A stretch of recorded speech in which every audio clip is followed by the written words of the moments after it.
Halo, nama saya Noren Mai Haryanto dari kelas C 2019 dengan NIM D1A019048. Di video kali ini, saya akan menjelaskan tentang materi praktikum statistika yaitu distribusi frekuensi. Oke, kita langsung aja ke penjelasan materinya.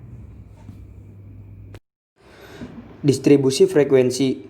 Yang pertama ada variabel. Semua objek yang menjadi sasaran penelitian kita sebut gejala. Gejala yang menunjukkan variasi dalam jenis maupun dalam tingkatan disebut variabel. Gejala yang bervariasi dalam jenis misalnya gejala seks. Gejala seks ini bervariasi pada jenis kelamin pria maupun wanita.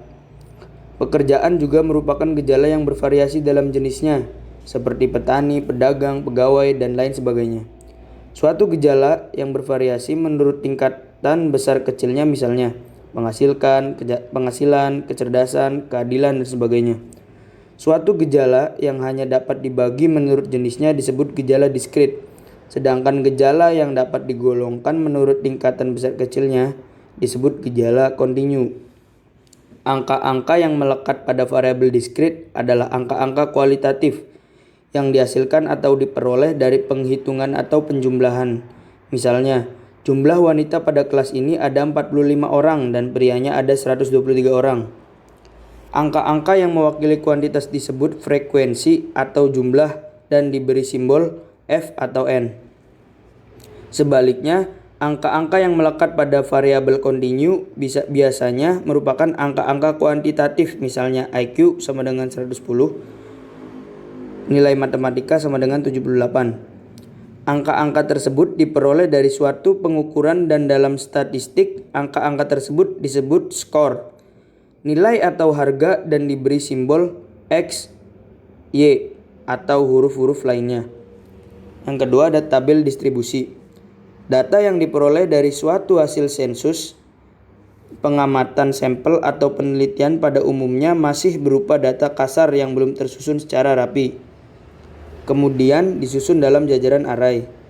Penyusunan data pada tabel 1 belum memuaskan karena bila jumlah datanya banyak akan sulit dan membuang waktu serta kurang dapat menggambarkan suatu peristiwa dengan jelas. Untuk menghadapi sejumlah besar data, seorang peneliti biasanya membagi data ke dalam kelas-kelas tertentu dan menghitung jumlah individu yang termasuk dalam tiap-tiap kelas-kelas tersebut. Suatu penyajian dalam bentuk tabel berisi data yang telah dikelompokkan ke dalam kelas menurut urutan tingkatan beserta jumlah individu yang termasuk dalam masing-masing kelas disebut tabel distribusi frekuensi. Dan ini tabel 1 ukuran tinggi badan dari 40 siswa SMA B. Sebelum tabel distribusi frekuensi disusun, terlebih dahulu dihitung jumlah kelas, interval kelas, dan batas kelas, serta titik tengah interval kelas. Setelah tabel disusun dalam bentuk jajaran atau array. Kemudian dalam tabel distribusi tadi ada jumlah kelas. Banyaknya kelas dalam distribusi frekuensi disebut jumlah kelas. Para ahli statistik menyarankan agar jumlah kelas yang digunakan tidak kurang dari 5 dan tidak lebih dari 20. Pada umumnya antara 7 sampai 15. Jumlah kelas yang lebih dari 20 memberikan gambaran yang sangat jelas tentang karakteristik individu, tetapi tidak dapat menunjukkan dengan tajam karakteristik kelompok. Sebaliknya, bila kurang dari 5, gambaran tentang karakteristik kelompok sangat menonjol, tetapi karakteristik individu menjadi kabur. Sebagai pedoman, untuk menentukan jumlah kelas dapat menggunakan formula Stargest sebagai berikut. K sama dengan 1 plus 3,3 log N. K adalah jumlah kelas dan N adalah jumlah data. Untuk data pada tabel 1 di atas, bila kita gunakan rumus tersebut, maka K sama dengan 1 plus 3,3 log 40 sama dengan 1 plus 3,3 dengan log 40 nya 1,6021 sama dengan 6,2867 atau K sama dengan 6. Penggunaan rumus di atas bukan merupakan sesuatu yang mutlak pada prakteknya, seringkali digunakan pertimbangan-pertimbangan lain untuk menentukan jumlah kelas. Kemudian tadi ada interval kelas dan batas kelas. Interval kelas dan batas kelas mempunyai hubungan yang erat. Hendaknya interval kelas dibuat sama dan menggunakan bilangan bulat atau positif.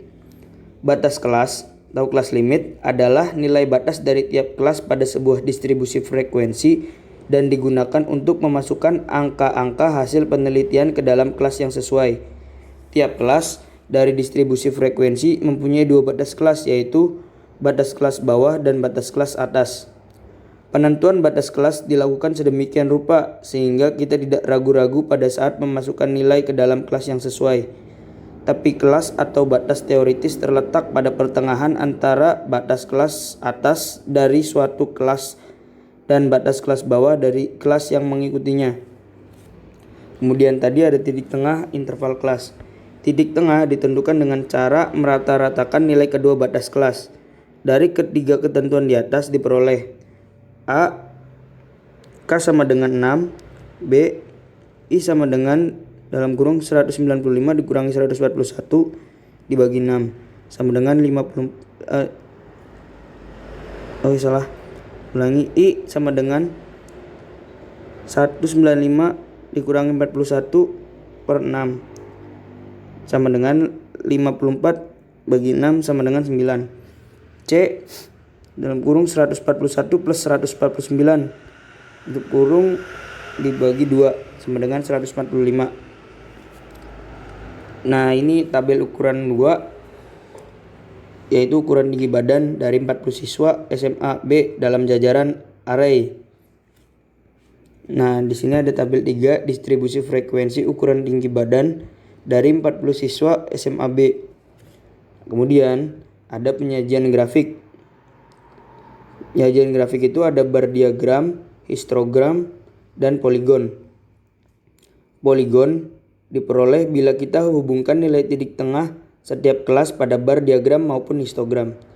Nah, di sini ada gambar bar diagram, kemudian histogram, dan ada poligon.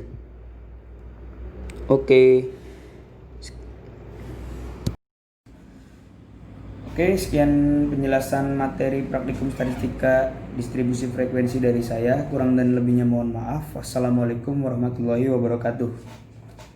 Terima kasih.